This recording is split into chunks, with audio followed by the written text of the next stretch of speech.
Hey guys, this is William, and I've got a bit of a different video today. We are casting the final of the G8 tournament. I'm hanging out with a couple players from the site. I've got on the line Donba32. Hello, Donba. Oh, say that again. That was really bad. Oh, hello. This is number 32. That's much better. And we've also got Sid NV, Hi, this is Sid. and Enwall. Hello, this is Enwall. And looks like we got Blackjack Davy just to join us. Hey, Blackjack Davy. Hello, just jumped in here. So we're watching the final game of the G8 tournament. They're going to do two games, it sounds like. It's between Wallfly, Graey, Montu, and Payne.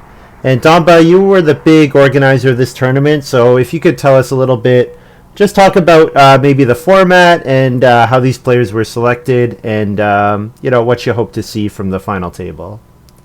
Okay, I will start. It all started with COVID-19 back in March. Us Norwegian guys started to play more on Play-agricola because we couldn't meet live. And then actually Blackjack Davy, without knowing it, was kind of like an inspiration because he started making all these new cards and he had really cool art on the pictures. And that got me really into G8. And I said to myself, oh, I want to make a G8 collection.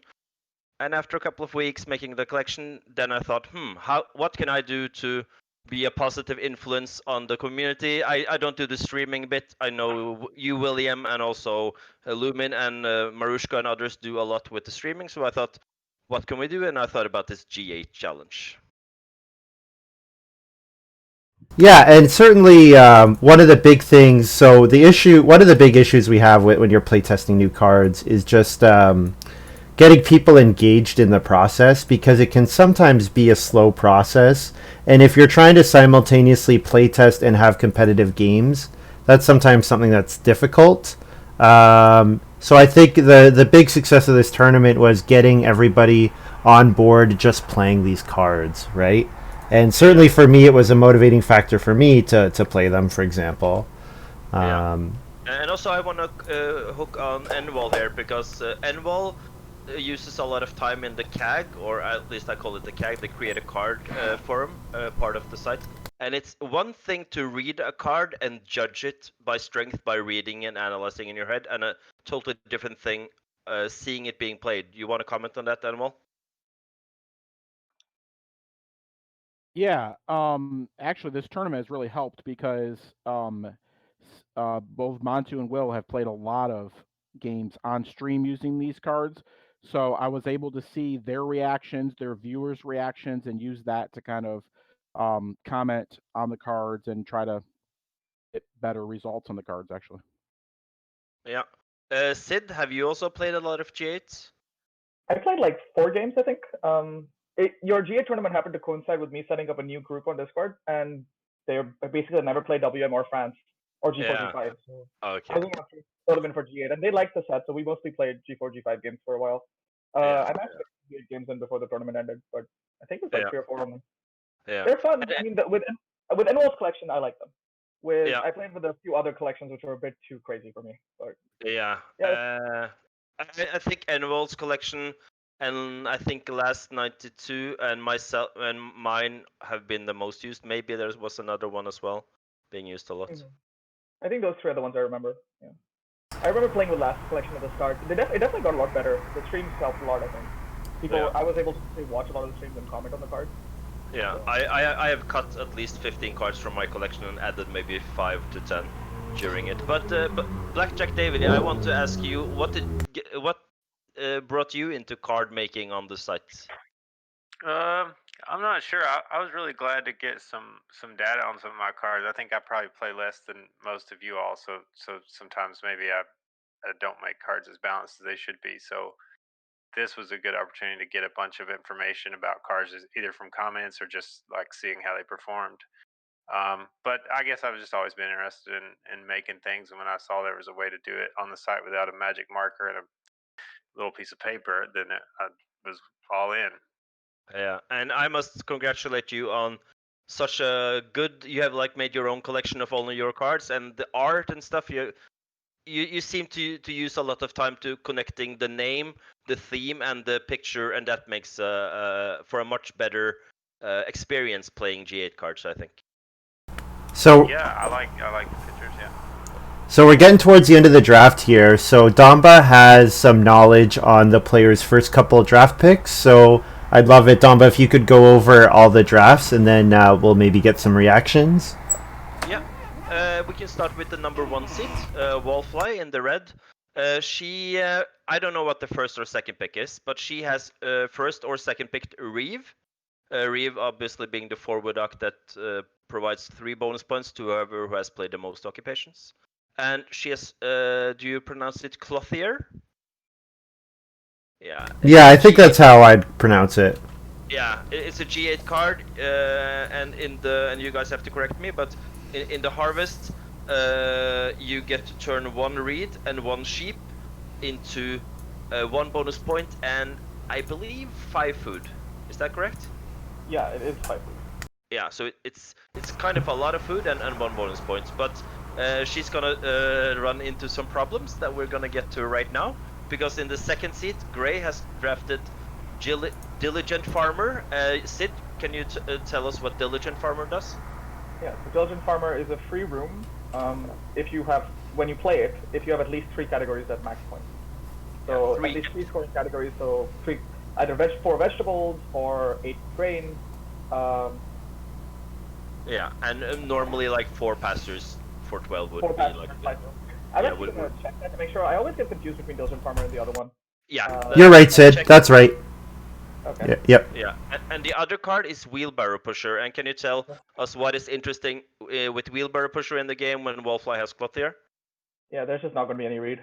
Wheelbarrow Pusher will keep Wheelbarrow pushing on 1 read, so the only Wallfly is getting read is if she takes Reedstone Food. And Reedstone Food is probably the most competitive action in stage 1. So getting 3 read for a room and to activate Clothier in stage 1, but I think it could still be okay, because I think Clothier, you can make it work in like stage 3 or 4 onwards. And Wheelbarrow Pusher tends to stop hogging the 1 read space after a while. Although, who knows, with Graey, like, he might just take it every single round of the game. Yep. The third seed is Montu. He has first picked a classic AIK card, Animal Breeder. Whenever you fence, you can buy a pair of animals, and normally you buy cattle or wild boar, and you really want to get a cooking hearth. And he has taken Resource Dealer. And Sid, could you tell us about the Resource Dealer? Yeah, so Resource Dealer puts a bunch of resources on the board. I believe it's from top to bottom. Clay, wood, reed, stone, clay, stone. Yep. Or is it clay, stone, clay, stone? Nope, you got it. And then if you're paying a cost, that's a room or a renovation or an improvement, you can use the top resources from the Resource Dealer. It's a really strong card because it gives you really great tempo. If you want to build something and you don't, it's much more efficient to build it and get the resources at the same time than it is to first take the resources and then build the improvement. Absolutely. The big difficulty with the Resource Dealer is getting that clay off the top. But with an Animal Breeder, I don't think that'll be too hard. You want a hearth anyways with the Animal Breeder. So you should be able to use the clay for a fireplace or a hearth. And in our final seat, it's Pain, right? Yeah, it's Pain, and he has sent me Clearance Cairn Worker. I believe it's a G8 card. That when you play the card, you get 1 field, and whenever you plow 1 field, no matter how you do it, you can pay 1 stone for a bonus point. And the other card he has taken is kind of weak. It's called Boat Constructor. It is when you take fish, you will get 1 food and 1 wood extra. This card used to be 2 wood, and during this GA tournament, it has been changed into 1 wood and 1 food on the fishing space. How do you spell the first card? Clearance Cairn Worker. Cairn, so Cairn. So it'd be clearance Cairn Worker. Yeah. Oh, okay. That's interesting. Yeah, These so are very Pain style cards. There's a silly combo with some of this stuff, I think. Neither of these sound very strong. Although Clearance Cairn Worker seems okay. At worst, it's just a feel. I find Clearance Cairn to be very strong. I would first pick it. Yeah. It seems like Pain has done it because that's he's sent me that card first and then Boat Construct. Also, assuming Graey actually does a standard Reedstone Food with his Wheelbarrow Pusher, there's going to be a lot of extra stone in this game. So this will be quite effective to convert stone points. One thing I find that is when someone plays something like Cure or Wheelbarrow Pusher, it's really hard to actually spend stones because the well goes super early. Often one of the ovens will also go super early, and then you just don't have like much to spend stone on. So this is a pretty good way to spend stone into bonus. Absolutely, yeah. So yeah, it looks like we're. Do we know who's in the first seat yet? I haven't been following the. No, I'm watching it live. Montu is doing his last pick now. That's the final pick of the miners, and we know very little about the miner improvements, but we do know this: Wallfly has taken a card called Dolly's Mother, and also Animal Pen. Animal Pen, obviously being a four occupation miner, give you 2 food every round, and Dolly's Mother is also a combo with Clothier, and we will see her play that in stage 1, I think. It looks like Grey's star player. Yep. Yeah. And he pushes out. He pushes out Yeah. the Wheelbarrow Pusher. Wheelbarrow Pusher is very likely because if you don't play it in round 1, it's a lot weaker. Oh yeah, and you guys are probably watching William's stream. I think I'll put the actual thing on. That seems like a good idea. Yeah. Yeah, it'll be a bit quicker if you do that. Yeah, because I could also go back to William's stream if that is. No, I think it's a good idea to be able to comment somewhat live because we're also delayed on the stream, right? So yeah, anything we say will come out delayed than otherwise. Yep. Yeah, Anima Pen Reeve is nice. Yeah, agreed, T-Pembo. It's a nice combo. So the resource dealer is being played, and when after Montu has built this stack of resources, you can only use these resources for, let's see, room improvements or renovating. So I feel the trick with this card is to either build the first fireplace or a 1 clay miner, and then build a wooden room with the reed and wood, and then make the stone and the 2 stone and 1 clay either into stone oven or pottery. That's like my normal take on the card, but maybe you guys have another way to look at it. No, I mean I think you're very accurate with that, and I suspect with an animal breeder that he's gonna build a fireplace because Grey's certainly not gonna take 2 clay over 1 reed. So I think Montu gets 2 clay with the second action if he wants. Which seems like the pick that it makes a lot of sense with his hand so far. And just to be clear, because the reason that you want to play Wheelbarrow Pusher in round 1 is because you want to take 1 reed in round 1. Because if you don't take 1 reed in round 1, there's going to be 2 reed there in round 2, and someone can get it. And then you're not triggering your Wheelbarrow Pusher until round 3. So yeah, Grey starting out with the Wheelbarrow Pusher here is good. Just wanted to make that clear for some of in case we have less experienced viewers. So basically, Wheelbarrow Pusher says now Grey will have 4 Reedstone food actions in stage 1, and the 3 other players have to share the Reedstone food action, meaning Grey will have kind of like a monopoly on stone and reed. Not monopoly, but semi-monopoly. Yeah. I would guess from knowing Grey that he's going to do some combination of Reedstone food and Reedstone wood. Just because getting that 1 wood, if you can get a 4 wood action as well, like it's just so good. Yeah. Yeah, just to be clear, it'll be reedwood food, not reedstone wood. Sorry, reedwood. Yeah, thank you. Sorry, you're right. You're absolutely right. I always, not always, but a lot of the time with Wheelbarrow Pusher, I go for a lot of wood reed food and reed food.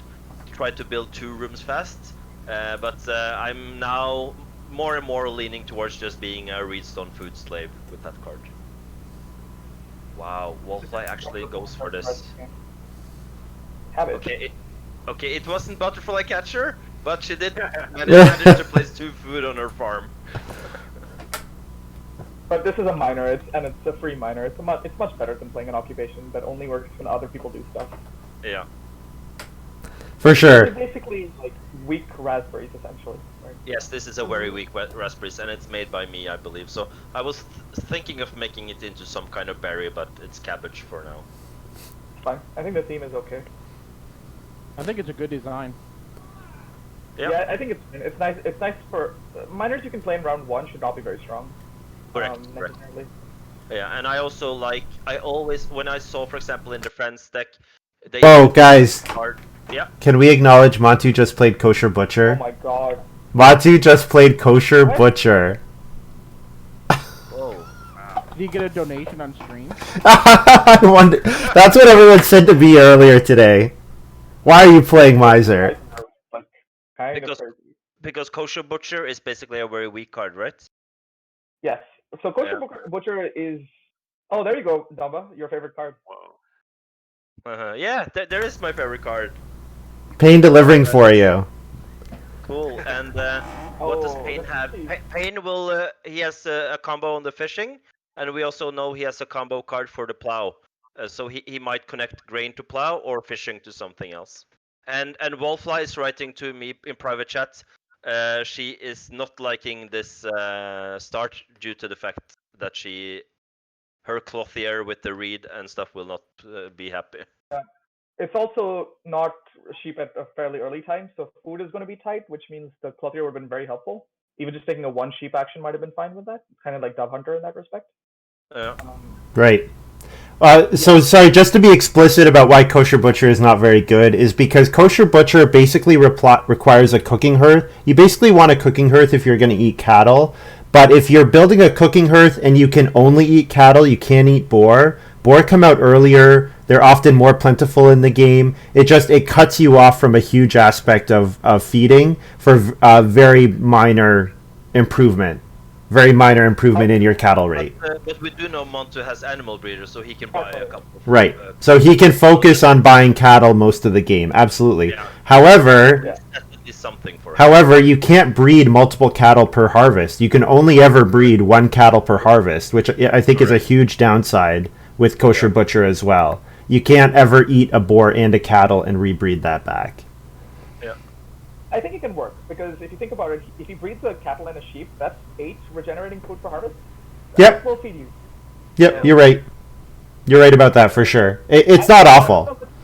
I don't know if it's worth playing now, but I'm guessing he just didn't have anything better to do. Right. A bit surprised, considering he was going last, right? So, maybe Montu would not have known about Reeve. Who knows about Reeve? I'm wondering about that. It's not guaranteed that Clothier was the first pick. Yeah, because Payne would have taken Clothier. That's a good point. Also, I must say, I have to break in here. We have gotten, hot news from the players. Graey has just sent me his entire hand, and hold on to your hats. His third pick is Child Psychologist. So then we need Sid to explain that card. Okay, so Child Psychologist is one of the strongest cards in the game. It's basically an educator, something that it's a card that lets you play more occupations. So what it does is it says when anyone else family growths, either with room or without, you can pay 2 food to play an occupation. You can't do it when you play a family growth yourself. Yeah. Why is it so strong? Because especially with like the more decks that we add, the occupation quality is pretty high. So being able to play 6 or 7 occupations is generally just very good. On top of that, we have a Reeve in the game, so there's going to be points for whoever plays the most occupations. And it's very likely Graey can just play all 7 of his occupations now. So that's like 3 points that it just comes with. And the other thing to talk about with Child Psychologist is that family growth is not something that someone can just pass on to screw you over. Family growth is too important of an action for players to ignore. So the Child Psychologist is very reliable in a way that other occupations, which trigger off of other people doing stuff, are not as reliable because people can play around you somewhat. Family growth is simply too important as a mechanic in this game. Exactly. So let's compare it to the Puppeteer. So the Puppeteer is an occupation that lets you play occupations for 1 food instead of 2 food, but only when someone takes traveling players. Now, there's very decent chances that no one ever takes traveling players in a game. That can happen, and you can't actually plan around it. So you can't draft around Puppeteer as you can with like Child Psychologist. Because the Child Psychologist, you basically know exactly when you're going to get your occupation within like a 1 to 2 round delta. But for the most part. Yeah, and absolutely. That knowledge is really strong. I actually think that in many games, Child Psychologist is better than Educator, which is one of the strongest cards in the game. Just because if your Ox line up better for it, then you can plan much more, and you get them out at better times. Yep. Interrupt. Yeah, sure. Wallfly just really messed Montu up, setting up her Dolly's mother, and he's going to be food short. Oh yes, of course, because she went for 1 clay there with her Clothier, it looks like. I was about to say, if Graey takes 4 food traveling players now, Montu would probably lose it. But remember, sheep are 3 food. Sheep are 3 food for him, yes. Okay, that was not that horrible. Okay. But it is painful. Montu is feeling the read, like, he's really read starved at the moment. Yeah. It would be perfect if Pain now took the sheep and you say it's painful for Montu. That would be perfect. But we will live with the fact that it was Wallfly. I have to say a little bit more about Grey's Hand. I'm watching it. I don't know how to send it, but he has basically some guild combos. He has 2 G8 cards that has to do with guilds. The first one is called Master Mason. For each guild he has, he will save 1 building resource for rooms. And Guild Farmer, which is basically you stack a bunch of resources and grain vegetable, and you will get 1 of them in the harvest if you turn something in a building resource into food. So he has he's gonna go for the guilds now, Grey, for sure. He's gonna build pottery and joinery. And we should mention that Grey has said that he thinks Master Mason is incredibly strong. Grey's been on record saying that he thinks this card is really, really good. Yeah. I 100% agree with him. And the main reason is that discounted stone rooms are a win condition in Agricola. You can do nothing else other than build stone rooms for like 1 resource each, and that can win you the game. Right. Now, Master Mason does that with extra discounters, but the fact that it stacks with every other discounter in the game can lead to some really degenerate combos. I also believe that it shouldn't apply to stone rooms. It's a bit like how Contract Builder was, where you can just ignore every other aspect of the game just to build cheap stone rooms. Right. Yeah. That's also a strategy that no one can do anything about. Right. It's not very interactive. That's what I disagree with. That's why I keep disagreeing with them, because I know in my experience, whenever I play something like Guildmaster or anything else that wants all 3 guilds, manufacturer, the chances of me getting all 3 guilds is next to nothing. It's very difficult in Agricola to get all 3 guilds. Yeah, well, that is correct. The opponent can really interact with that. So I think the difference between Master Mason and those cards are that those cards don't win you so Master Mason can win you the game on its own, and it's so important that you will just ignore everything else and build the guilds. Now, Grey might not have the hand for that, but I remember seeing Montu have a hand where he had a 3 discount on 3 resource discount on stone rooms plus Master Mason, which meant that if you wanted to build if he just ignores everything else and just focuses on getting all 3 guilds, he'll be able to build stone rooms for 1 resource each. And once you can get that, you just win the game at that point. You don't need to do anything else in Agricola if you can build stone rooms for 1 resource each. And so you might as well just focus on the guilds. Like, hit Peace Worker. I agree with both of you. Getting really cheap stone rooms for like 1 or 2 resources is really strong on its own, and it has a lot of combo potential. And also, it's hard to get all the guilds, but if you go all in like Grey is doing now, because he's gonna build the pottery now in the next 2 rounds, and then the joinery is the only one left, and that's really not in high demand joinery. So it's gonna be very exciting to see where this game lands for Grey. We should acknowledge that Wallfly is unhappy that she couldn't get Ox out for her animal pen, but then on the other hand, she comes out of stage 1 with the only person able to build a room in round 5, so she doesn't even have to do it with her first action. Yeah, and also very close to the well, and first family growth. So maybe she's gonna have to forego some of her cards and go for like building first room and she starts with starting player Baby Sling. So obviously she's really hoping to see family growth come out in round 6. Did she have to start player there? It seems like. No, she didn't need to, but I think she would have if she wanted to play Baby Sling before family growthing. And family growth is round 6, then she would have had to do an action to play Baby Sling anyways. But I agree that if family growth is round 7, this will be not a great line for Wallfly. It would have been if family growth is 7, it would have been much better to play Baby Sling round 6 on start player. Yeah, it's a little aggressive, more aggressive than it needs to be. But the only other action worth taking on the board really is Reach on Food or 3 Word. So right. It's not the end of the world. There might be better actions next turn. Right, and 4-word action next turn. And she needs to pick up food, and she can't really pick up food right now. So you're right, Sid, that this is sort of delaying. She's delaying she's putting in an action now that she gets back later, which might give her more food. It's gonna be interesting to see. Go ahead. Sorry. No, go ahead, Sid.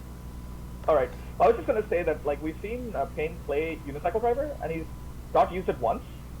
And we also know one of his cards wants to spend stone when he plows, which he doesn't have in play, and he doesn't have stone. So it's a very weird move. I thought he would link fishing with something, considering he has played his fishing option, right? maybe he's going to go walk away from this clearance cairn worker.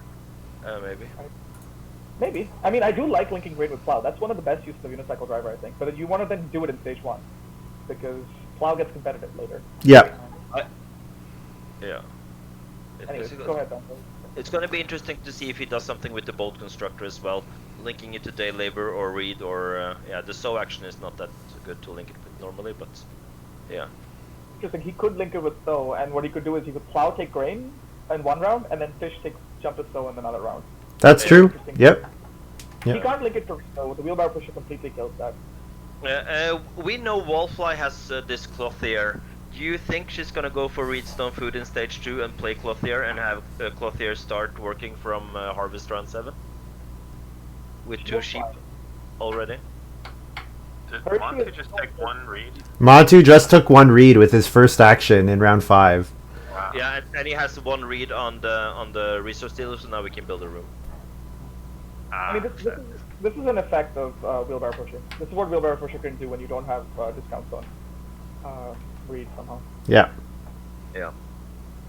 And Wallfly was very fortunate. Nobody start playered aside from her in stage 1. So she got to start player with her cabbage and then keep start player all the way from round 2 to round 5. So that has been very good for Wallfly, getting all those Reedstone food actions. So Montu and Payne are absolutely hurting right now in terms of getting the read. We have seen the resource dealer, and now the brother and the original, the big brother of the card, resource seller, comes out. That's cool. Yeah. So this card is a terrible card, in my opinion. You think it is? It I think it. Yeah. Go ahead. So clay is really weak in Agricola. You need clay to feed. Once you have enough clay to feed, and Reno, largely it's not very good. So when I'm playing resource seller, I want to build a clay roof. Otherwise, I find that, or build a pottery, but it's very unlikely you'll get the pottery when Grey's already set up for it. And I mean, maybe you think he wants to build a well, so there is that idea. Yeah. And this is also just a very late resource seller. Like, usually you want to play resource seller because, like, Payne has to take 3 clay actions from in the rest of the game, which he doesn't have time. Yeah. I also think building a second room in this game will be very painful because of the read situation. Hey. So maybe he has clay roof, but that seems unlikely, given that it wasn't one of his first 2 picks.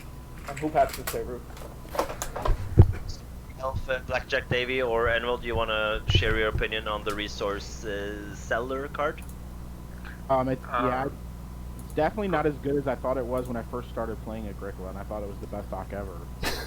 Yeah, I think I overvalued it too. I think I've seen it be good if people have a way to like trickle in the clay other than just take clay actions. Sometimes it's pretty good, but I totally agree with the last thing you said about if you could get clay, like automatically from like clay delivery man or whatever, it's a fantastic card. 100% agree with that. I think if you have clay worker, anything that lets you get clay without actually taking clay, it's a fantastic card. Yeah, and also and we'll also want I cut and we'll off there. I was gonna say he might not think he has to max it out. If he gets a clay, a wood, and a reed, that's probably worth a 1 food action. That also, especially in a wheelbarrow pusher game, that 1 reed can be your second room basically. I can see that. Also, there are some interesting things you can do with the Unicycle Driver where you link a crappy clay action with something better, and then just get the clay automatically. Right. Yeah. One clay and 3 wood. And then since I am like the expert on Unicycle Driver, I play it all the time and I lose with it all the time. I have an opinion on the Unicycle Driver. If I don't, first of all, I want to say Unicycle Driver is a pure combo card. And the best combo card I have found is Field Watchman. You just link 3 wood to 1 grain, and you take 3 wood every single round, and you jump to grain and plow, and it's just incredible. But if you don't have any combos, the 2 wood down to the 2 clay is quite nice, because then you take 4 wood, and you jump down to. Sometimes you get 4 clay, and sometimes you get stuck with 2 clay, and even 2 wood to clay is not a horrible action. I agree with that. The only time I've lost to wheelbarrow pusher is when someone links 2 wood to 2 clay. They did really well with that. Yeah. Okay, so my product is liking clay, and here we go. Yeah, and Graey goes for the pottery. Yeah. So the other reason I think this card is good is because he already has a 2 resource discount now, right? Like, stone rooms are great, and you'll probably build maybe 1 stone room with it, but you don't need to use it for stone rooms. It's still flexible. Yep. Yeah. The fact that it gives you a major improvement action that you'd often have to use a full action on anyways, like that's very impactful. And of course, Montu already going GG. I think Montu's been on the receiving end of Graey playing ridiculous Master Mason games. Yes. So, but just look at what Child Psychologist let him do. So just to illustrate how strong it is. Graey played an occupation on someone else's family growth out of turn, which let him build a major improvement. That is just so strong. Being able to do things on other people's turns and surprise them with that is just incredibly strong. Yeah. In Agricola. Absolutely. The Master Mason, I think, would be perfectly good on its own if you take away the stone room and also the major improvement action when you play the card. But taking away the stone room, I still feel the card is a very good card because it can save you two. You can build 2 guilds and you can never have to pay read again, for example. Fair. It does, like, if you take it away from stone rooms, the 2 read discount is strong but does require some effort. You need to get 2 guilds. I think without the major improvement action, it would be kind of hard to play that actually. The tempo would be very difficult. If you also take away the stone rooms, if you keep the stone rooms in there, then you can put whatever you want on the card, and they'll still be degenerate combos if you can do it.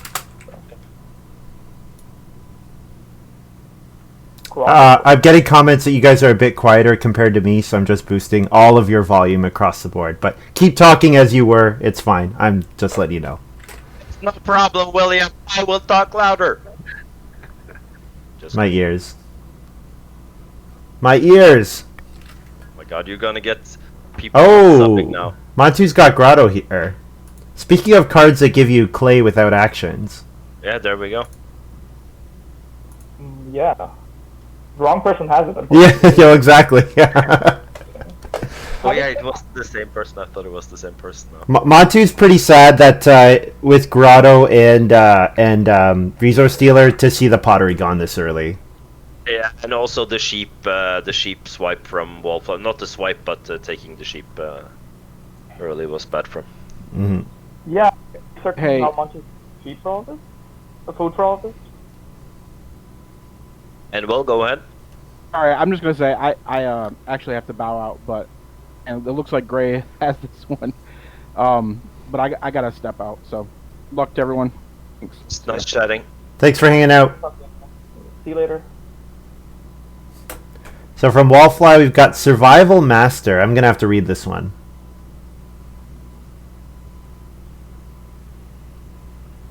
Interesting card. And I don't recognize the author at all, which is unusual. Yeah. So green in an unused farmyard space, vegetable in unused farmyard space. Well, Wallfly, if you're not occupying spaces for your cabbage if they're unoccupied. Thinking Wallfly, yeah.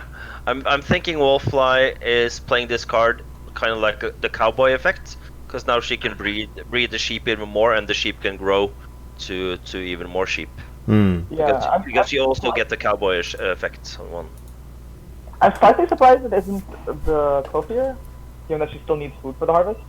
Yeah, correct. But she might play the clothier now on one occupation. I'm expecting that or the well, or maybe both. Right, but if she plays the clothier, then she won't have any issues with sheep space, right? So it's a bit interesting. Yeah. If she decides to go for it. I'm wondering about that too. Yeah, It's also Graey has a small Reno, not a combo, but one card that is really great to be in Clayhouse. It's called Red Dirt Girl.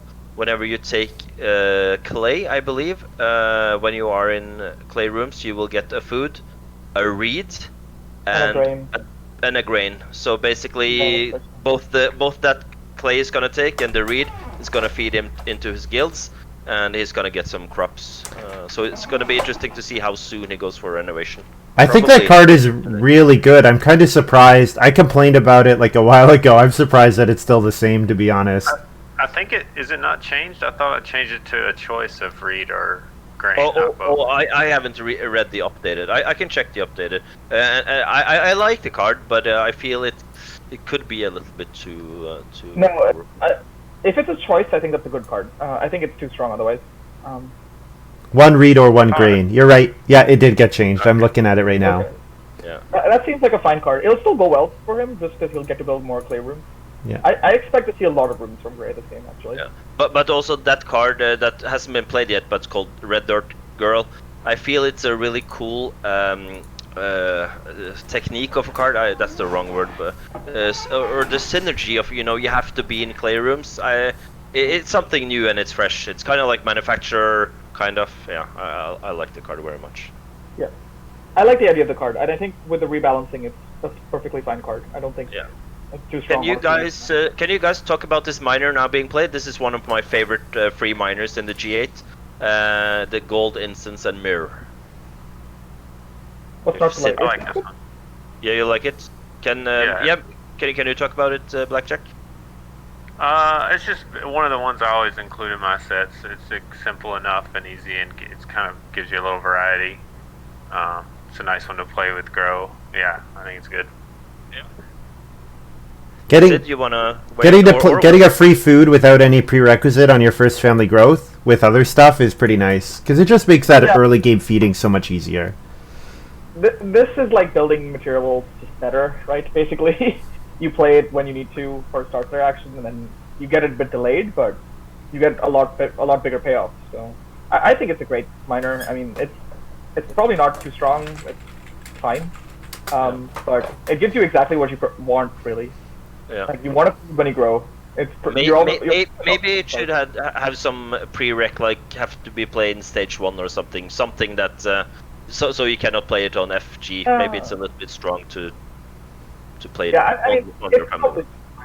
Like it's fine to have cards that are like this. It's not. I don't think it's too strong. Yeah. I mean, it will never be like Duck Pond strong. It will never be like that when it's like this. But yeah. Well, if you think about it, it doesn't have the point. That's the big difference. Free food is worse than 2 resources generally. Yep. So I think see it rather than over time. Yeah, like Gold Instance and Mirror, the fact you can play it on Family Growth round 7, it can be quite nice, because you're always wondering, hey, does that player have a miner to feed and Family Growth in the same action? Also, and Pain. Go ahead. I'll say that it has beautiful synergy with the guilds. Yes. If you already have the guilds built by that time, it's just so much food and flux that you can get on a miner, and that can be really scary for other players. Correct. It's kind of like 6 food. And Pain found a way around the wheelbarrow pusher with the clay cellar and turning a lot of clay into reed and now building rooms. I actually kind of like resource cellar now. Clay cellar is interesting. I don't know how good it is, but at least it gives him a way to use all that clay. Yeah, right. Fun fact about me and playing weird cards, I once played Clay Cellar in round 14 having 26 clay and got a lot of animals. I don't know if I won the game, but it was fun. Oh my god, that's a lot. Yeah. Two people got stuck in 5 and 4 wooden rooms because I took all the clay all the time. So can we get a count? How many Reedstone food actions has Wallfly gotten so far this game? Wow. It's got to be around 6? 6? Yeah, no, around it's 5 at least. 5? It's 5 because if you look at her resources, she spent 3 stone on the well, she has 2 left over. Also, she spent 2 reed on a room, 1 on Clothier, 1 on Baby Sling, and she has 1 reed left over. Right. Yeah. So if she has taken 5, and we can assume that Graey hasn't taken Reedstone food once, then no, he has taken it. He took it once. He's taken it once. Then that means Montu and Pain has 1 action each on average, basically. Yeah, it was actually Montu has never taken it. Montu has never taken it. Okay. He might have got it once. No, he got it once. Solo read one time. Yeah. Because Montu has taken it once and Pain has taken it once. Exactly. Okay. Yeah. Ooh, Matu's got Farmer here. So the Farmer is kind of fun because it can provide you the food for the animal breeder. So it's going to help, but I think the fact that Graey got to grow round 7 and round 8, like getting to grow 2 times this quickly, this early, is very, very powerful, of course. Yeah. I mean, he also has the best occupation on the board by far with Child Psychologist. Yeah. He probably has the 2nd best occupation with Master Mace. That's how strong his game is going. I think he got past some things that he shouldn't have. I don't really see any reason to pass Child Psychologist over these cards so far, so we'll have to see what else people took. he got that third pick. So Payne opened the pile, and he passed Child Psych, and Wallfly maybe took Reeve second pick, seeing Child Psychologists, or maybe. I would be surprised about that. I mean, how take Reeve and give someone else Reeve points, basically. I would. But then you're saying she took Reeve first and passed Child Psych second. She can't have done that, right? Well, it's a bit more reasonable to me because Clothier also is quite strong. It might I would call a mistake, but at least it's more of an understandable one than taking Reeve when Child Psych is in the pack. I think generally you should take the cards that help you win the forward occupation. Yeah. Bonus. Instead of taking the forward occupation, I agree. Especially a card like Reeve. As long as they're strong, right? Like, you don't want to take something weak. Like, Oceanographer just to win Harvester is not worth it. Oh yeah, no, that's not worth it. But like a Magician, 6th or 7th pick, that's kind of nice in a Harvester game. Like, look at all the times Wallfly's taken start player. It's got to be pretty good for Graey too, right? Because he's been second without having to really. For very little work. Yep. Yeah, that is huge in this game to be riding that second wave. It's like especially huge when you're a wheelbarrow pusher and you have basically no control over the start player space. You're never going to take it really because you're going to take Reed. In stage 1 at least, you're just going to take Reed Stone Food all the time. Right. And so someone giving you second action for free is pretty amazing. And we know Montu has Animal Breeder in hand. We know it's going to come out probably in round 9, and he's going to fence probably 3 times in the next 3 stages. How are you rating his game now, knowing he has Animal Breeder in hand?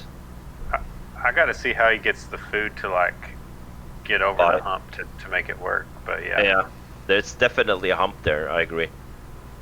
So the tricky issue is the first farmer proc is a boar and he can't eat boar. Yes. So he has to eat a sheep and buy 2 cattle, which he can do, but he has to have food to play the Auk and still buy Grotto. I don't see it.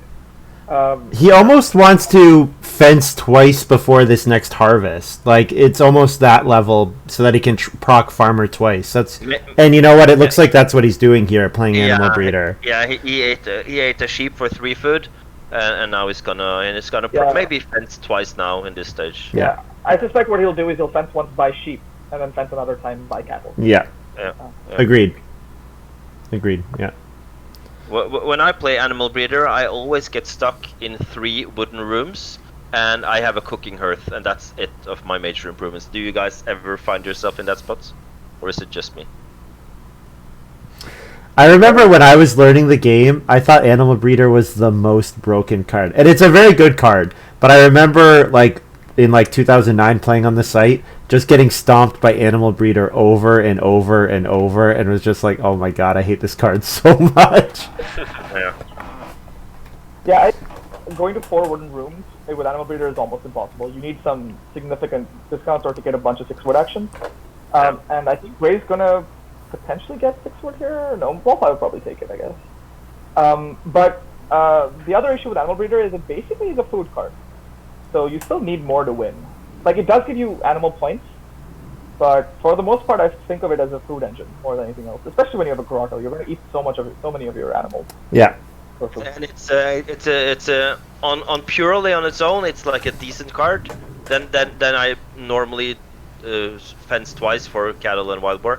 But if I have, milking stool, stuff like that, I go more all in for it.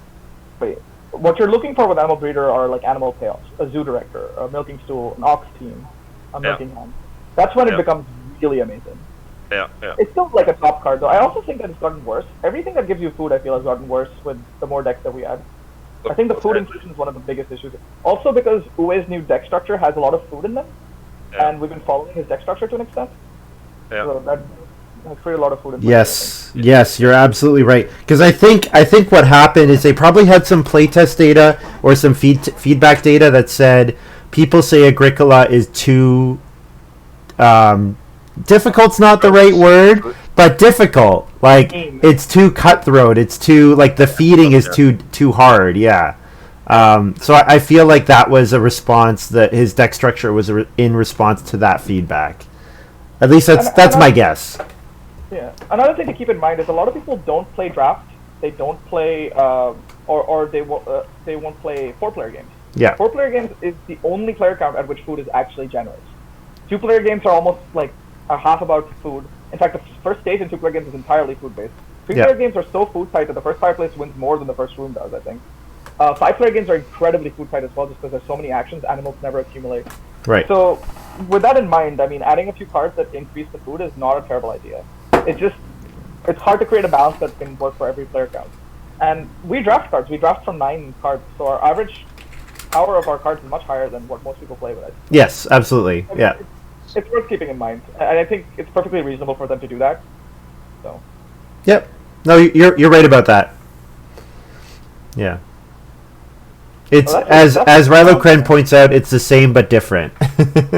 Yeah. Beehive is pretty nice for Montu here. Yeah, Beehive is beautiful here for him. It'll actually let him get his grotto out, I think, which is going to be tricky otherwise. Yes, yeah. So that wasn't one of his first. Donba, I don't think he mentioned it. So that means he must have got it fairly late, which is quite nice. Like Donba, you didn't mention it as one of his first 2 picks, I don't think. Which occupation are you? Beehive for Montu. Oh yeah, no, it was only Wallfly that managed to send me miners. Oh, okay. So I didn't know any about. Don't know anything about. You know miners. what? To be perfectly honest, so if I could tell a bit of a story here, and I wish Enwal was here. The first video we ever tried to record, I don't remember who was in the game. I remember, it might have been Man in Tights, and it was Engineer, and all these guys, old guys. What they started doing is they were direct messaging me with their draft picks, but then halfway through the draft, someone mistyped my name, so the whole command got put in chat. So someone basically announced their whole draft in chat, and this was like, we're like halfway through the minors at this point or whatever, and we've done our intro and we've talked about the game and like set it up and everything, and then we're like, oh my god, we have to restart this game because this game has just totally been compromised. Like, and after that we were like, you know what? Let's not try direct messaging the picks because that's just not. It was just not worth it. Yeah, I did it, but now with these players, I said please do it in Discord or other platforms. If I know one of the players have me on Facebook here, but they did it in the chat. So it's playing with fire. I'll just say that it's playing with fire. Yeah. To mess it up because if you put a space before the @ I think it just sends it to the main chat. If you and because the chat refreshes so much, you can easily miss like a letter. Yeah. And then it like goes to just goes to everyone. It's pretty scary. Yeah. Graey, we know Graey first picks as miners. He hasn't played any of them. Fertile soil is basically when you go on the plow one field action space, you can get a sow action. So that's not going to be relevant. I think that card's really incredible. Yeah. Yeah. It's basically iron plow without the extra without the cost and without the extra field. And the second card is really weird that he second picked. I wonder why he did it, but it's called Festival Hall. It requires 2 grain fields, so I think that is quite weird. But of course, Red Earth Girl, but still, it's gonna come really late. So that has to have been a really weak minor pile, I would guess, to take that second pick. I would try to bank that as my 6th pick. A card I'd love to talk about is Rotten Plow. I'd love to hear what you guys have to say about Payne's playing Rotten Plow here, especially after playing a card like Corn Scoop. It seems pretty mad. Like I don't. So I think this is an interesting combo with the clearance Cairn thing if he ever gets it out. Right. But it's pretty interesting. I don't know. Like Rotten Plow is a very weak plow because sowing less means you can't sow vegetables ever, which is like one of the reasons to plow is that you can sow onto the field and get a lot of points away. Yeah. And this completely takes that away from you. So I don't know. We'll have to see how he uses it. Yeah. He always does interesting things. So maybe he has a Madonna statue, and he can use it for plowing and then get rid of it. Yep. So onto the field normally. Yep. That's a really cool if he has that. Yeah. Yeah, I do not like this plow at all. Or a Gleaner. This is a great card for Gleaner. Because you just sow vegetables and get a bunch of resources back. Right. I have to say, the pace of the game has been really quick. These guys are really clipping along. They obviously had some game plans in mind, and Well, I mean, I think Montu and Pain have been messed with the most, but certainly Wallfly and Graey things to be clicking along pretty quick. Interesting to see what Wallfly is gonna do with the 15 wood. Is she gonna go to building a 4th room? Because there's at least one free room right now, or is she going to just take 15 fences and go from there? I don't think she has a read anymore, right? Assuming that was before the clothier. Correct. You're probably correct. Yeah, I think the game's a little too read tight to see her build another room. That would be my guess, at least. But with Baby Sling, you really want to be on four for sure. At least, I agree. think. Yeah, you're absolutely right. Maybe she has carpet, like some unblockable way to family growth without room. That's also pretty great. Mm-hmm. Okay, Montu now saying about Graey showing 5 clay and 2 reed before harvest, and then after harvest 2, not eating. I have a feeling usually what happens there is somebody, when they do their last turn, they just do the harvest with their last turn, and then people assume that it's before the harvest, but it's really after the harvest. That's a thing that happened, so. Yeah. He took read clay with his last action, basically. Yeah. Because he did red dirt girl with his last action, yeah. Right. Yep. Is he playing with the old red dirt girl style? Oh, that's a good point. Either. Oh, maybe he used it that way. No, he's talking about Wheelbarrow Pusher. He got the clay, so the clay's from Wheelbarrow Pusher, the grains from Red Dirt Girl. Right, so that's a really nice combo. You take the 1 clay all the time, and it just becomes clay wow. grain. Yeah. And then food, yeah. As usual, Graey's crafting a really good game. This is one of his strengths. He is very good at planning out a game that is different from most people would do, and therefore it becomes less easy to interfere with him. Yeah. Oh, maddening. Maddening. When I've tried to get 2 wins and he kills me 3 times in a row, oh my god, that was one of the most painful days. One of the most painful days. You have to be more aggressive when you play against Graey. I find, like, you have to block him more. But I think it's often useful to think about Agricola as not necessarily 4-player games. When there's one really strong player in your game, you have to target them a little bit. So. In my limited experience on the site, he's one of the strongest players I've ran into. Seems like he always does well or wins most of the time. Mm-hmm. Or are we talking about Graey or Pain? Graey, yeah. Pain is also one of the strongest players on the site. He just doesn't choose to be all the time. He just decides he wants to play in interesting ways rather than always go for the win. Yep. But he is one of the strongest players on the site. And he's able to see line, like Pain is able to pull off interactions that I would not have attempted, and it's always interesting to see what he comes up with. Pain plus playtesting new cards is always an interesting interaction as well, because he finds those edge cases and pushes the boundaries for sure. He's one of the best people to have on the site to test G8 or any new deck, really. Yeah. It's great that he plays mini games. I mean, also the J4 tournament without Pain, like, he's the one who played like 75% of the games or something. Yeah, that's true. Yeah. Did Montu just take start player Beehive and then first action start player Simple Plow? Yeah. I'm not really seeing why. When there's 4 wood. Maybe he's foreseeing it's going to be 6 wood. Is he setting up for family growth? Is family growth round 11 contested?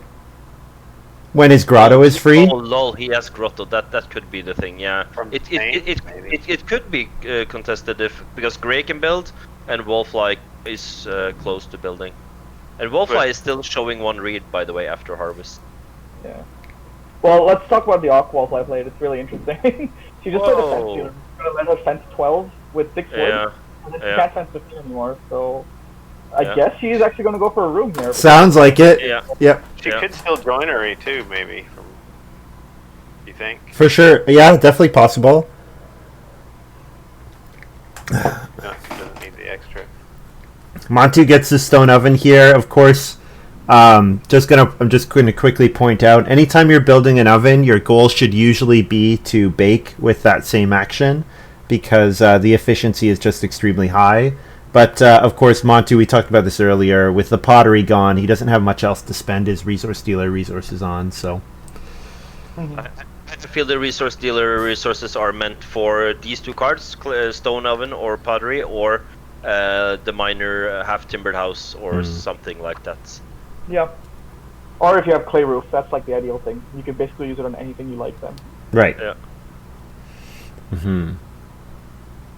But I'm not really liking Montu's game right now, showing one wood, and in the next round his first action probably has to be family growth.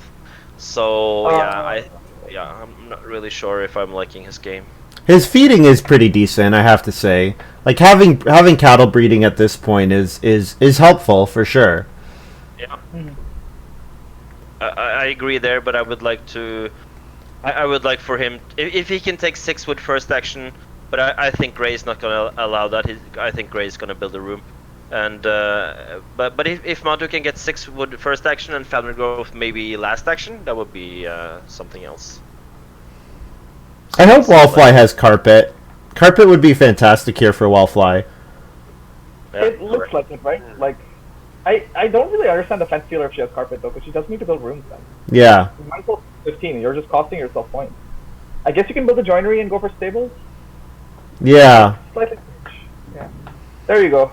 Graey building his rooms, and he'll definitely last action 1 clay, 1 reed. Well, 1 clay, grain, food, and then take. So what would you do now in Montu? Would you take two animals, 2 wild boars, which you cannot eat by the way, with kosher butcher, or would you take 3 wood to be wood police? And he's gonna take 3 wood.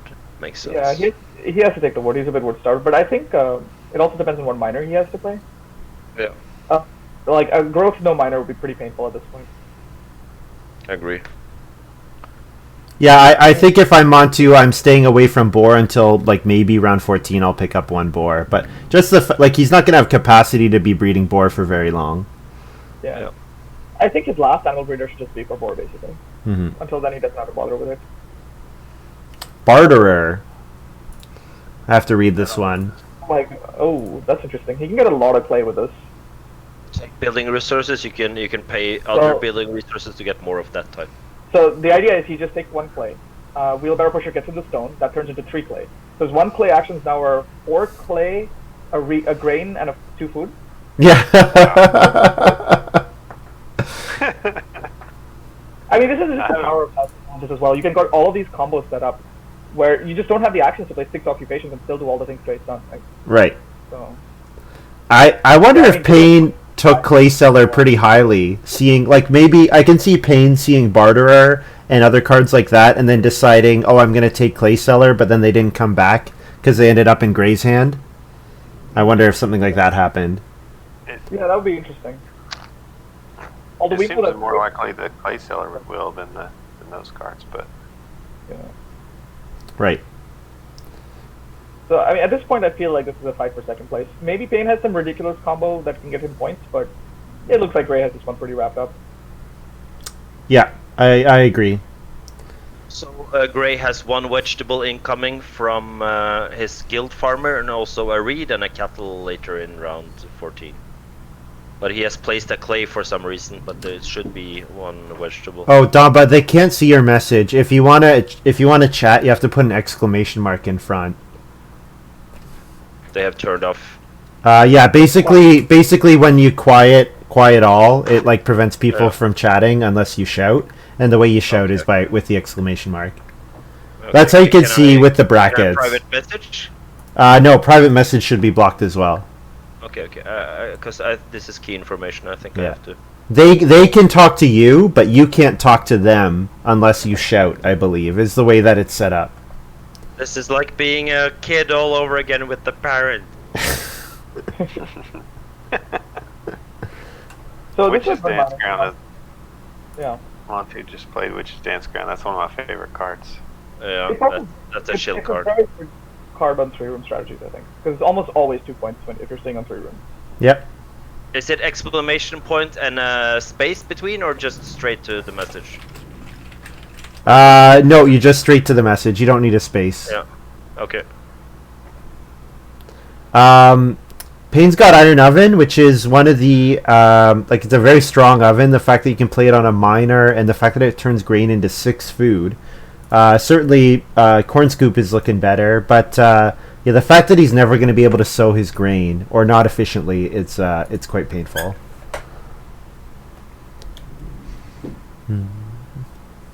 Yeah, it's interesting. I think at this point it's pretty safe to say his clearance can worker is not coming out. Yes. Like, he has no stone. Yeah, taking a card like Iron Oven seems awkward with Clearance Cairn Worker, for example. You're really relying on a crazy amount of stone being in the game, with after Unicycle Driver as well. Mm-hmm. I wonder... Yeah, I wonder if he was going to link a stone action to something, and then it never ended up working out. Mm-hmm. The problem with linking stuff is, I guess the Wheelbarrow Pusher really nailed him as well, because like, if you're going to link resource actions, you kind of have to take them at like 1. But with a Wheelbarrow Pusher, that's never safe. Yeah. So, yeah. Yeah, I think Wheelbarrow Pusher caused a lot of damage this game. It ruined Montu's game. Yes. He never got read in stage 1. Yeah. He had to take 5 read. He had to take 1 read with his first action in round 5. Like, I can just imagine what his expression was like. Yeah. We have an idea. We have an idea. Wallfly picking up 4 read here. Is she gonna try to double build now, or maybe build 1 room? Yeah, probably with Clothier, not double build. She needs to read to feed as well. Yeah. I think building a room is reasonable. She doesn't have any other use for wood unless she's building joinery. Yeah. If she has carpets, then she has no reason to build. Well, and with Baby Sling, she gets the action back right away. She gets at least one of the actions back right away, which is nice. Yeah. I guess Reeve is not coming out this game, huh? Once someone plays Salton Houses, you can't really play Reeve anymore. Yeah, and I mean, Reeve is one of the top 2. Well, Wallflies, yeah, that's what Reeve and Animal Pen she has. So that's a big shame for her. Wow.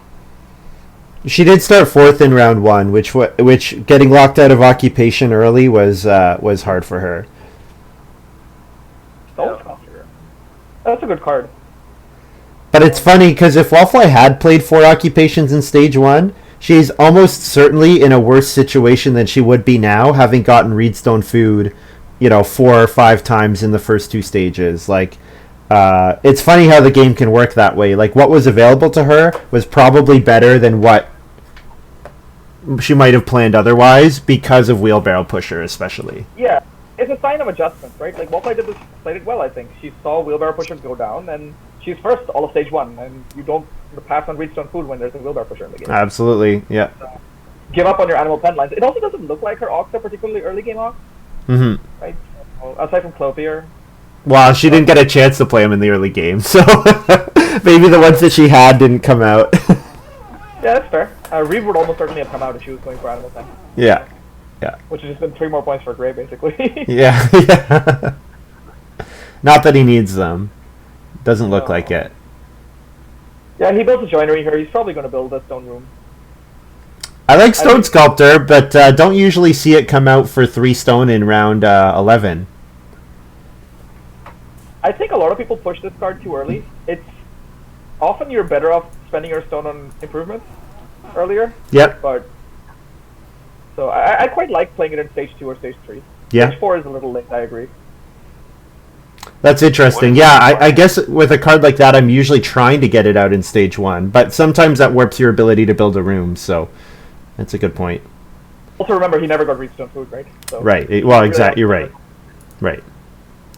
Bakery here for grain, or for pain? Yeah. Fun. Well, his sow action was not particularly impressive, getting only 2 extra grain, but it enables him to play bakery, so that's something. Yeah. This Rotten Plow is very interesting. He has not used it very much. No, because he's plowed twice, and he would have the same number of sown fields whether he had played it or not.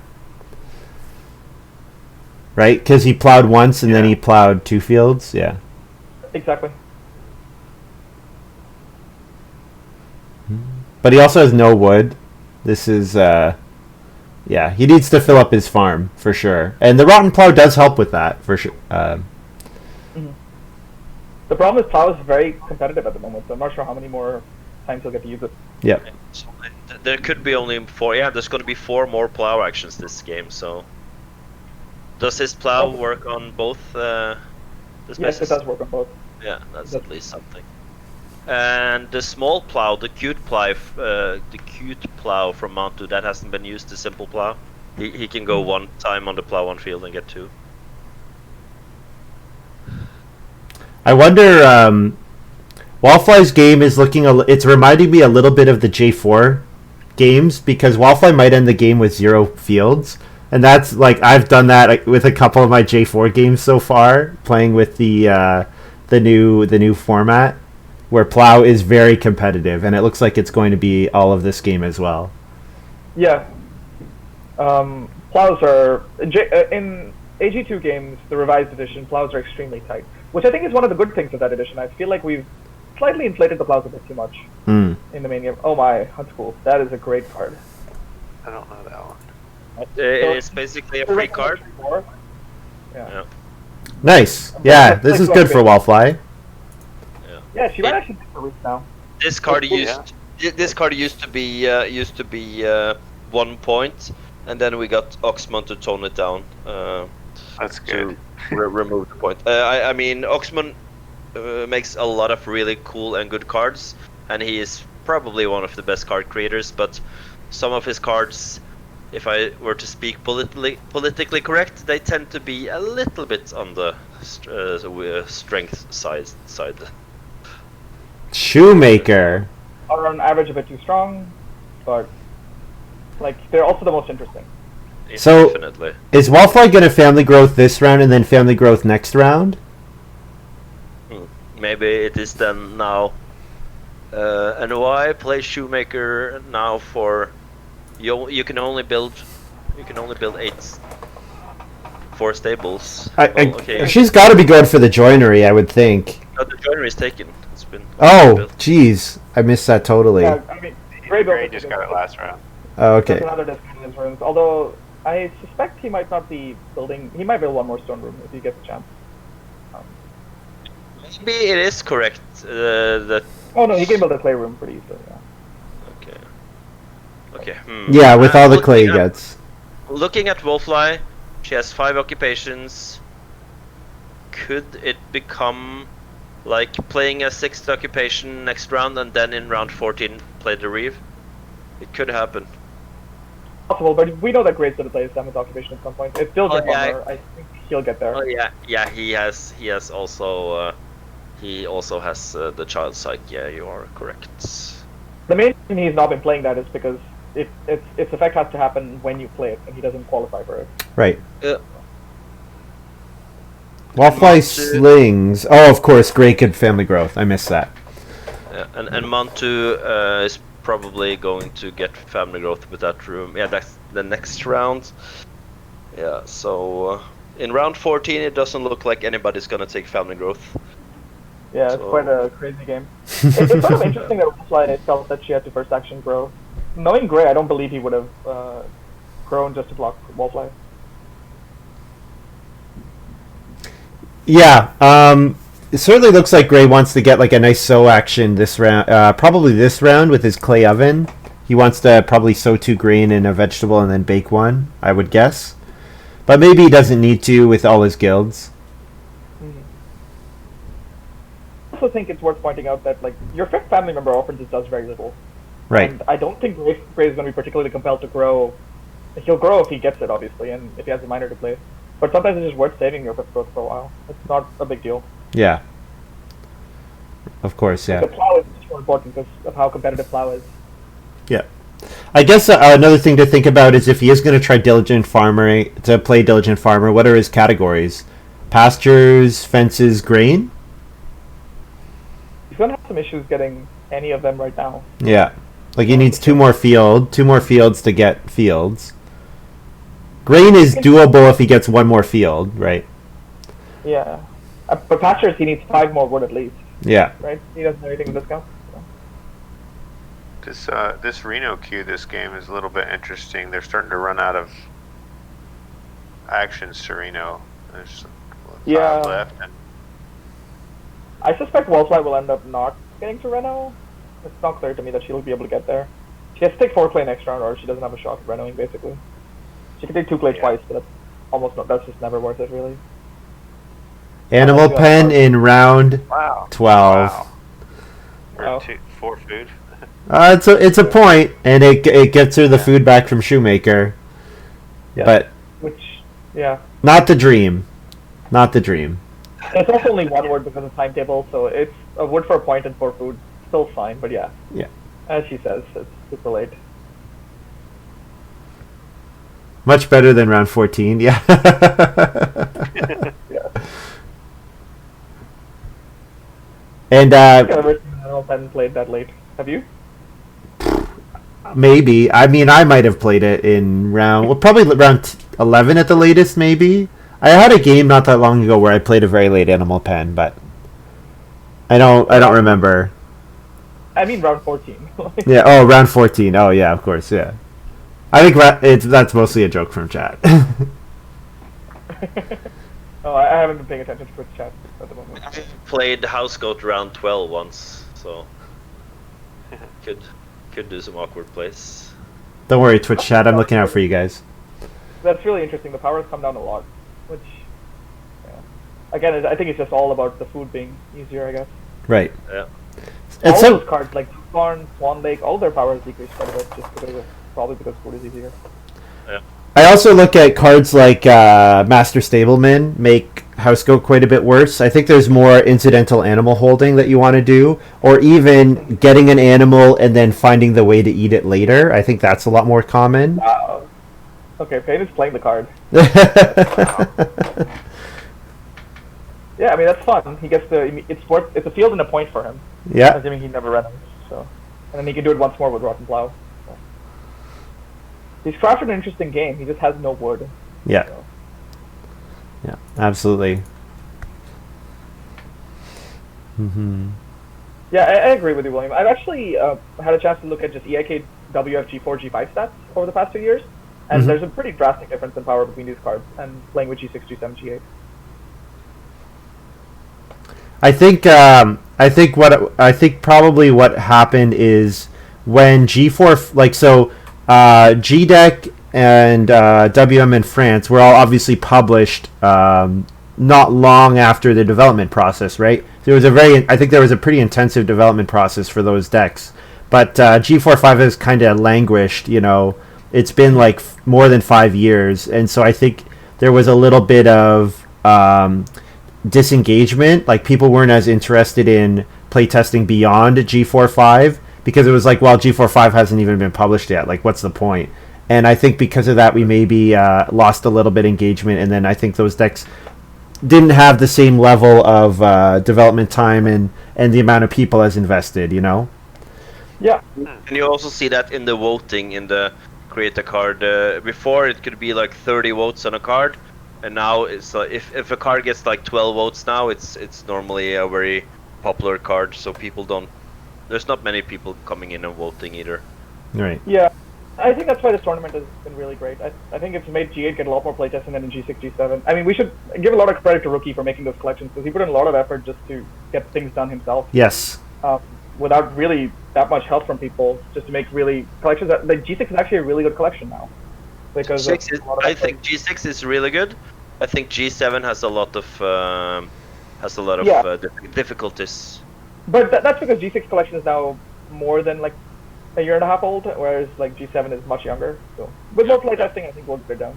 But you're absolutely right that we have to give shoutouts to Rookie in particular for putting a lot of effort into and also listening to people and listening to their feedback and hearing, why are people not interested in these cards, and it's like and responding to that feedback, And he's doing this all himself. It's a pretty large undertaking. Yeah.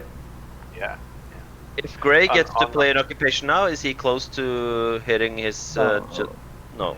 He's only at one category. He needs 2 more. Yeah. Okay. I am very surprised Wallfly took Plow so over Family Growth.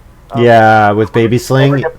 Yeah. Well, I don't think she gets the second Plow again. I suspect it's going to go Plow next 2 rounds because Payne's Plow is worth what?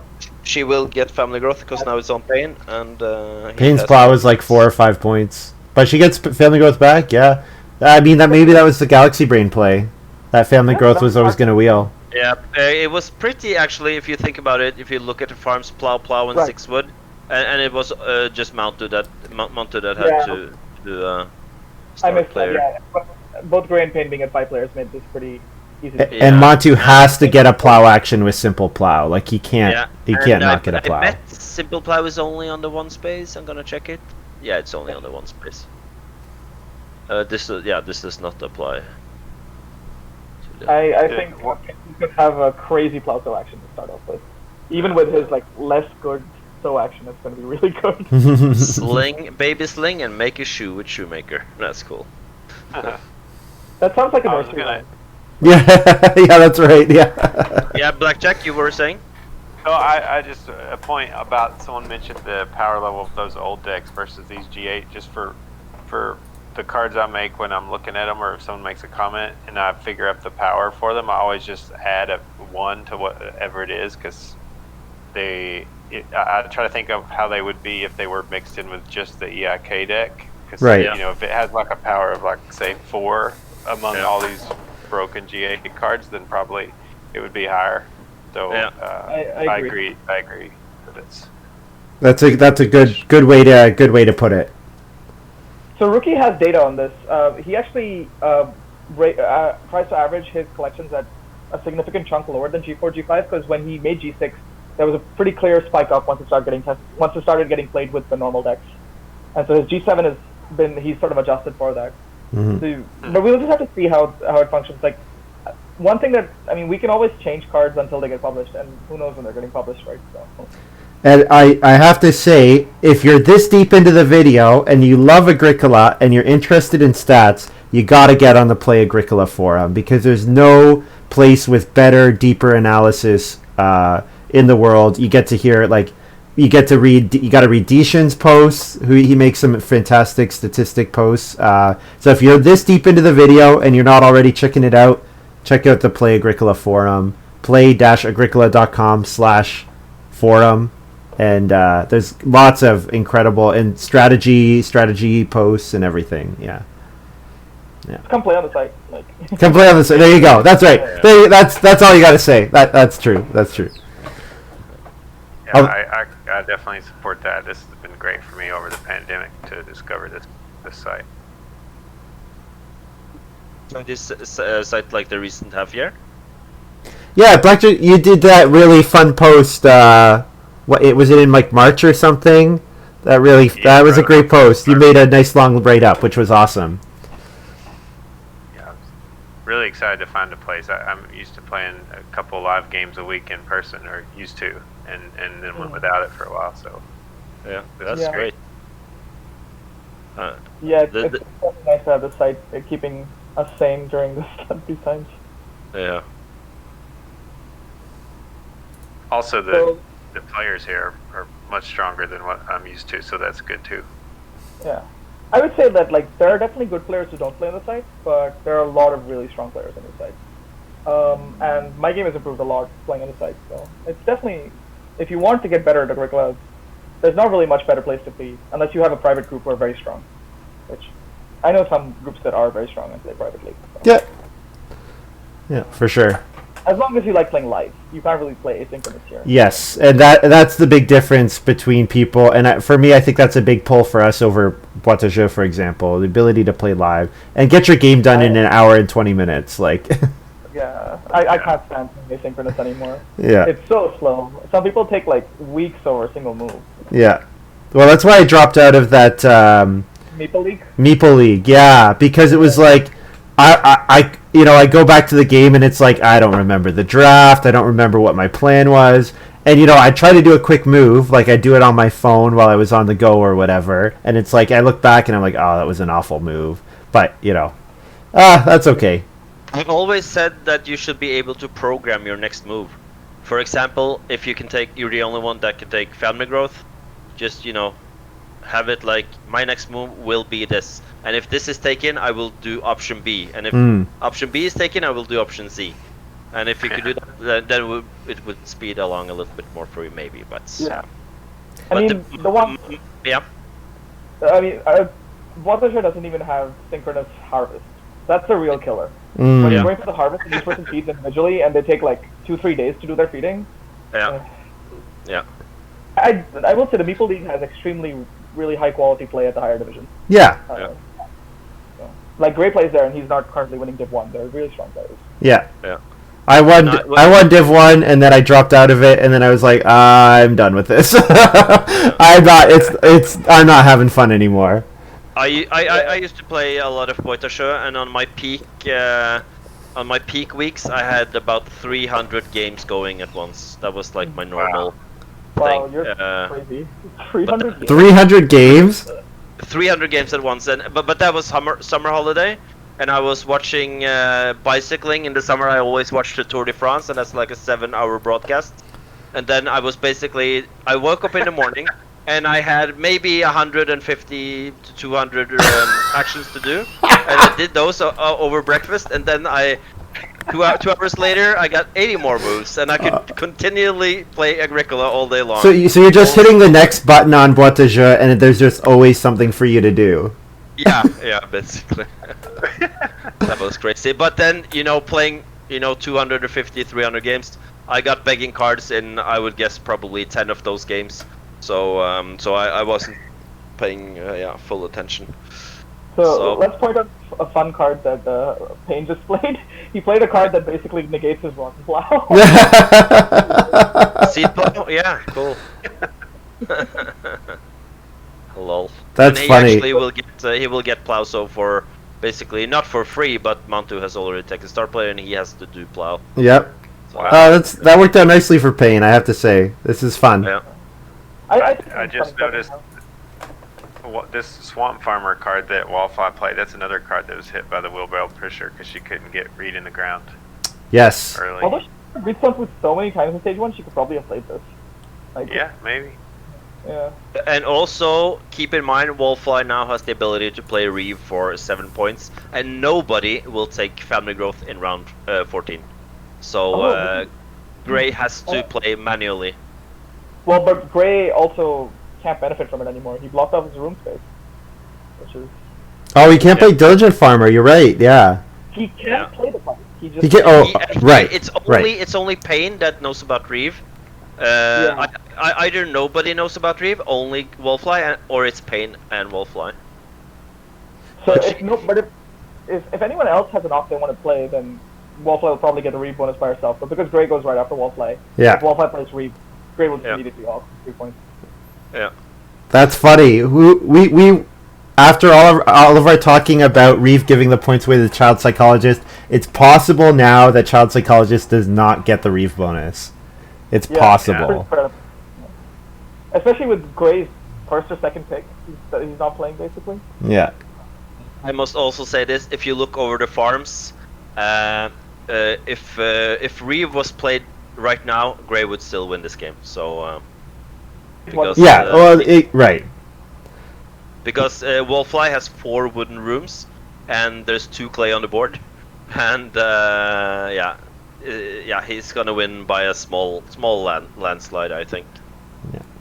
Payne has 5 wood and 7 unused spaces. Well, he's gonna plow 2 fields now, but yes. Graey not getting to stone is interesting. I thought he'd be able to do that, but yeah, with him not getting to stone, Diligent Farmer just kind of isn't worth it anyways. It's just a 2-point card. And also Graey, I feel, in my personal opinion, I feel he has done a little bit of a mistake. I would have taken 2 stone with wheelbarrow pusher last round, and then 2 stone this round. But now he has to do both the action spaces to get the stone Reno. So I feel that is a little bit of a mistake when you have 5 peeps. You really want to get to a stone house. I mean, he's too far behind on tempo to get a stone house at this point. Payne can just take the other 2 stone action in Reno. So. Yeah, it seems like he's playing around. Like Payne obviously went into this round with 4 stone, and he didn't want to. I'm guessing he didn't want to gamble that Payne would choose Reno over Plasso here. Yeah. Because Seed Plow didn't come out until very late. I think he's still winning over Payne. Payne is really the only one I think who's close. Actually, Payne can Reno right now, and Montu can as well. Right, Payne has Clay Cellar also. Clay Cellar and 6 clay. Yeah. I think 6 clays, 1 clay short, 2 clay short, or no, it's not. Okay. No, it's 4 clay for a cattle. Mm-hmm. So this is the Red Dirt Gray is the theme for this game. Yeah. So maybe we could talk a bit about what are some of our favorite G8 cards. What are cards that we've enjoyed? We could maybe recommend people take a look at if they're interested in adding a neat card to their collection. Yeah. Blackjack, Davey, you want to start? Ooh. I don't want to say any of my cards just because I made them, so I probably need to look through. I know I've played some that I've enjoyed, but I don't have any right offhand to say. Come back to me and I'll let you know. Rylocren says Rooftopper. Rooftopper? That's a Blackjack Davey card. That's a great card. Yeah, I do get a lot of comments on that. Can you talk about what that card does? Yeah, it basically lets you put the reed that you spend for either renovation or extension to your house on the card, and then every 2 on there is worth a point at the end, and it gives you a reed and a food when you play it, so it kind of helps get you to first room and gives some late game points. So kind of a mediocre effect, but people seem to like it for some reason. I feel that is a classic card that is actually one of the really good victory points that you have to play early cards. And yes. I love those. Those are really hard to make. Yeah, it's difficult to tack that effect. It's difficult to find the balance between you need to play it during the game and have it be worthwhile to play it early. Like I'm thinking of a card like Stone Curator, for example, which has a meaningless effect during the game, but of course is worth points at the end, for example. Yeah. I'll shout out Recycler, the G8 card. Whenever you reno, you put the resources you paid to reno on Recycler, and then you can use those resources to build rooms. Very fun card. It enables a very fun playstyle, which is build a room, reno, build a room, reno, and encourages building stone rooms, which is always something fun to do. And big houses are fun. I enjoy big houses, and it's a fun card. Recycler and Rooftopper are both very strong cards. Rooftopper is not mediocre. A card that gives you a read and then gives you like 3 to 4 points is just quite strong, I think. Like, it's really good. You definitely want to build 4 rooms with it, but if you're going to build 4 rooms, it's worth 3 points at least. Build 2 rooms, build 2 4. And Recycler is really fun. I like Master Mason a lot. It's a bit too strong, but it's such a fun playstyle. Like, it makes you play differently. I love the guilds. They're like my favorite improvements in Agricola. You can make them work. Like, I really enjoy them. You usually need a combo with it, but if you have the combo, it's just so fun. Mm-hmm. I'm also a big fan of Pepper Farmer. I really like that card. It's a really good design. It's the card that lets you sow a vegetable onto it, and it gives you food when you sow, I believe. A point when you sow, and then food when you harvest. Really nice card. Like, it's not too strong, but it's pretty reasonable, and it can be worth a decent amount of points, and it has some fun combos. I'm just bringing them up on the screen to show. Pepper Farmer. I think that's the right name, right? I might be misremembering that. No, you're right. Yeah. Yep. Another Blackjack Davey card. My favorite card in this set is actually not an occupation, but I'm gonna mention a minor and an occupation. The minor I really like, and I think it's really cool. It's a really easy and it's not a very strong one. It's called Wild Chickens. It's basically berry picker for 4 food. It's a free minor, and you place 4 food on the card, and whenever you take wood, you get a food. So it's very easy, and I really like really easy, straightforward cards. And the other one, I will shamelessly nominate one of my cards, and sorry for that. And that's Banana Worker. When you play a wood, when you play it, you get a wood and a wood and a clay, and then you can play a minor improvement, and that really helps with, for example, playing Animal Pen or playing like Fish Trap in round 1 or something like that. Yep. There are a lot of fun minor improvement-based cards. There's the card that puts wood, clay, stone on future rounds, and lets you play improvements with them. I feel that's a really strong Elf Merchant. I feel that's really strong because it lets you play majors. Yeah, that's really strong. I agree. Yeah. It's also really fun. I like playing. I like the planning aspect of it. Yeah. It reminds me of Riding Maniac and Organized Handyman, but it's stronger than Organized Handyman by a big distance. Mm-hmm. The two I'll mention, I've looked through them here, and I agree with Wild Chickens. I pretty much like any chicken-themed card, so I'm a big fan. But then Donba, the wealthiest cousin, that's your second knock. I like that one quite a bit. I've played it a few times. I feel that's a really simple card, and it's basically a relative of what's it called, wealthiest European, and it says if this is your second occupation, wealthiest European basically says if that's your first. If this is your second, you get 1 food for every completed round of the game, up to 4, and also you get a grain. And a lot of the time, I find myself playing like 1 occupation in stage 1, and then I just get a room and get family growth, and then in stage 2, I can play wealthiest cousin, fix my stage 2 feeding, and maybe get a grain for sowing or a clay oven. Yeah, So, yeah, nice that way. Nice. There's also a couple of overly strong cards that I'm a big fan of the idea of, but they're a bit too good. Like Little Red Schoolhouse is really strong and really fun, but I think it's probably a bit too strong. Yeah, I I agree. At the start of each round, if you have more cloud deals than played occupations, you can pay a food per knock, which is just an unbelievably strong effect. And if that could be weakened a little bit, I would really love that card, because things that give you ox when you do farming stuff, those are fun. Like I really love Evening Prayer. It's one of my favorite miners. So it's just a bit too strong right now. Yeah. And it brings you back to the fact that this game is all about developing your farm. So interacting with fields and occupations. You know, it's not like it's giving you something tangible on your farm. We don't really interact with this aspect online because we're not playing with the physical pieces. Oh, Wallfly just played Reeve. Also, Nice. Organic Farmer. Why did he play Organic Farmer? How is he gonna get? I guess. Yeah, he's clay seller. Oh, okay. It's Organic Farmer is 1 point. It looks like. 1 point. Yeah, and I believe he knew about Reeve, so it's 1 point, and he knows that Graey now cannot play for occupation for 3. Yeah, I guess that's fine. But he has And, like a 2-point action that he could have And I'm taken guessing he's thinking it's between him and Graey, and I think he's correct about that.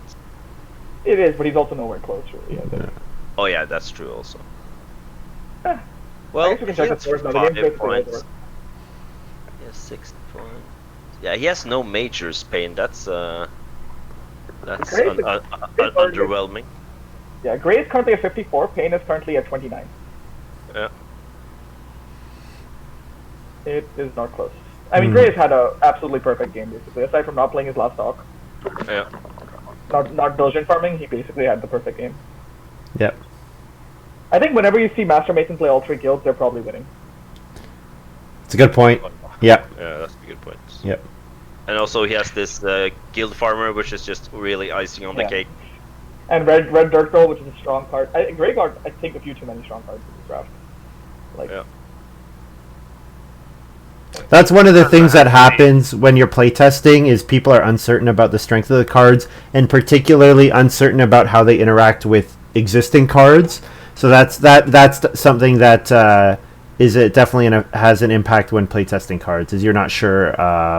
There's that effect, which can sometimes make the drafts a little bit weird. Mm-hmm. I agree. I also think that there's a bit of a new toy syndrome where you want to take the G7, G8, or the G8 cards over like the cards you know are strong. Mm-hmm. So there's more likelihood of the strong cards that are just like or in the original set getting past a bit. So like Child's like probably wouldn't have made it if we weren't specifically playtesting G8. I don't know what you're talking about. I definitely did not play a weak pie first pick a weak pie card earlier today.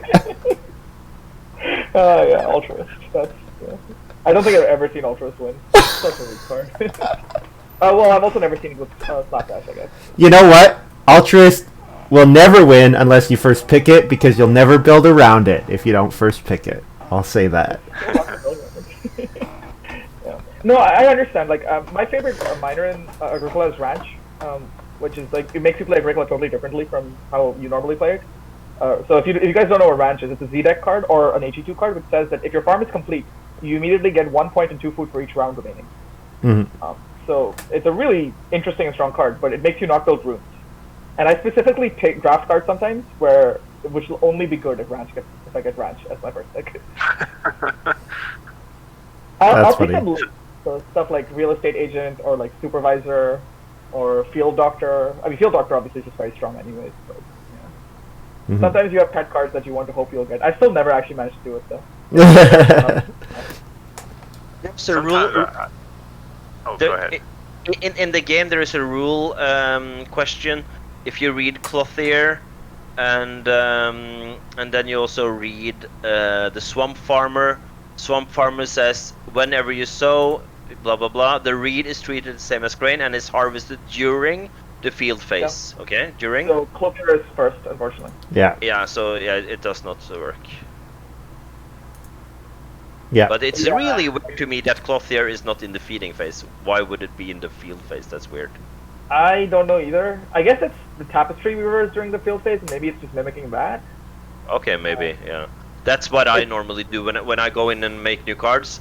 I find, okay, I have something to do with wood, and I have something to do with whenever you take clay. Then I go into AIK basically, and bring those cards out, the text, and then I will form my text from older cards. I think it's usually a good idea. I do think we should probably suggest that this card be changed during the feeding phase. Oh, no, not saying that. Just I felt it was a little bit. No, I totally agree with your point, though.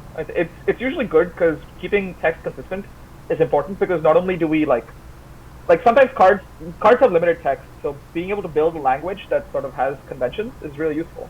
And we've done that with Agricola. We have take means a specific thing, receive means a specific thing, and so I think matching text is important. Yeah. And you can see where we don't match the text, it causes all sorts of problems. Yeah. It's like, oh, this is a word that means something in English, but might mean something different in Agricola. And especially because the original Agricola was made in German, the German language. So then it also has, for example, Scholar. When Uwe Roosberg made Scholar, he never intended it was going to build major improvements. But then the English version was very clear. It can build a major improvement, and then, it's all this. Some people play with it, some people don't. Yeah, I'm glad on the side we do play with it because it's a lot more fun and strong. It's not overly powered. I really don't like playing without it being able to build majors. It just becomes so much weaker. Yeah. So the revised Scholar can't play majors. So it looks like we've got some final scores here. Payne with 44, Montu at 42, Wallfly at 40, and it looks like we've got Graey well into the 50s. So thanks for hanging out, guys. I'm going to call it here. If you guys just want to say bye to everyone, if you have anything to say to anyone who might be watching this, please do. So we'll start with Davey, if you'd like to say goodbye. Yeah, thanks for letting me join in and watch. It was good to hear other people's perspective, and it was good to get some cards played over this tournament. So thanks, Donba, to put this whole thing on. And Donba? That was my pleasure. Thanks for hanging out, and really thanks for everybody contributing to the G8 challenge this summer. And Sid? Thanks a lot, Donba, for holding this. I definitely didn't play as much G8 as I probably should have or would have liked, but I'm glad that we got these things play tested, and it's really nice when someone incentivizes us to this. And if you actually look at it, we got so many more G8 games played than J4 games. Partially, I think that's just what people on the site like playing, but the fact that there was a tournament and there was more sort of direct incentive for people to play it is why all these games got played and these cards got play tested. Mm-hmm. I'd also say that if anyone enjoyed watching these streams, they should come play on Play-agricola. Like, we're pretty friendly towards new players, and there are a lot of people who are willing to help, and also a lot of people that are really strong and you'll learn from. So you should come play on the site. There are also a lot of resources like this. For example, I'm going to plug myself here. If you follow twitch.tv/play_agricola, follow me. I'm streaming almost every day. It's a great way to, if you're not sure, follow along. You can ask questions. There are other streamers, for example, Montu, who is in this game, Graey, who is in this game, Maruska, Lumen. So you can check out. We're building a bit of a streaming community. So if you're interested in the site, give us a follow. And otherwise, if you're watching this live, I still have to get another win because it's 2-win Wednesday. So we are going to take a short break and come back with another game. And otherwise, thanks you guys so much for hanging out, and we'll see you all next time.